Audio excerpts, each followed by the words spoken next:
Is war good? No, never. You perhaps ask this question because you have never seen war at close quarters, nor have you ever reflected deeply on war. Wars you see in movies are glorified enactments of fantasies. Wars you read in history textbooks are numbers and dates. And wars fought on video games, they don't get you to hear the moans and cries of people who are wounded because you gunned them down.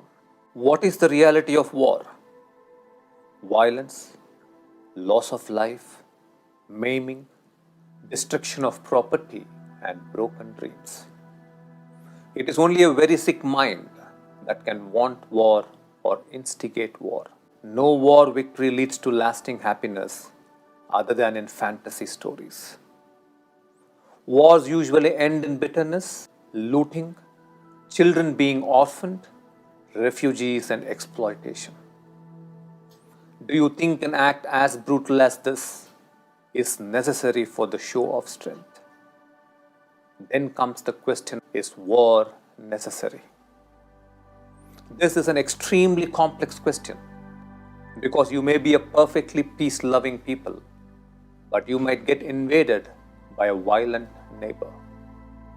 Then going to war to protect oneself, to protect millions of innocent citizens, becomes your dharma or right action. Let us remember that war must always be the final act of self-defense. Every citizen of the country must bow their heads in respect for those who are standing on the frontiers, laying their lives to keep us safe. But that is not enough. If you truly value their sacrifice, practice living with a peaceful consciousness every day of your lives.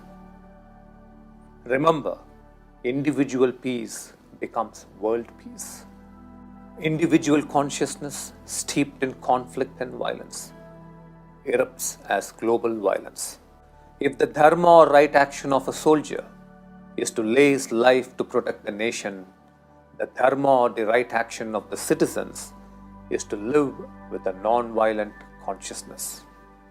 That is why it is the same Mahabharata where Sri Krishna encourages Arjuna to fight that also speaks of ahimsa, paramo dharmaha on various occasions. Ahimsa, or living with a non-violent consciousness, is an immense act of courage and not cowardice. It is not weakness, it is a sign of maturity. Who else would know this better than us, the people of ancient Bharatavarsha? We are not a recent nation. We are a very ancient nation. We have never been a warmongering nation which went to conquer other people's lands or riches in our long history, except maybe once, during the times of Cholas. Do you know that even today the Indian armed forces are not desirous of ever going for offensive war? They only rise to defend when threatened. Do you know we are one of the most powerful armed forces in the world?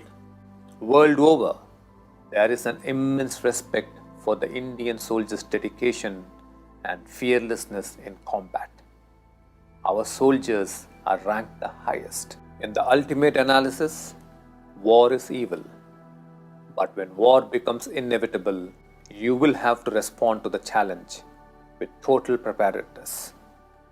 Just as at the beginning of the Mahabharata war, Sri Krishna blew the Panchajanya only after Bhishma blew his conch first, in readiness for whatever life may throw across.